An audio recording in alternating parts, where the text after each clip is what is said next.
Hello guys, welcome back to this channel. In today's video, I'm going to show you how you can dress up in Heartopia game. Okay, let's get into it guys.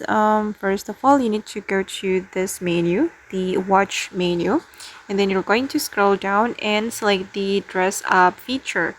And for your information, you can unlock this feature after you reach level 3 or level 4. I don't really remember. And you need to buy clothes from the Dorothy. And if you want to change your clothes, you just need to select the clothes that you want to apply. For example, I'm going to apply this one, and I'm going to change the pants as well. And then don't forget to click on save. But wait, I'm going to wear a slipper.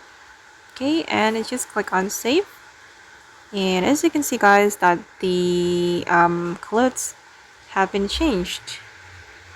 I'm wearing the pajamas. Okay guys, and that's how you can dress up in Heartopia game. I hope this video will be useful for you. Thank you so much for watching, and bye.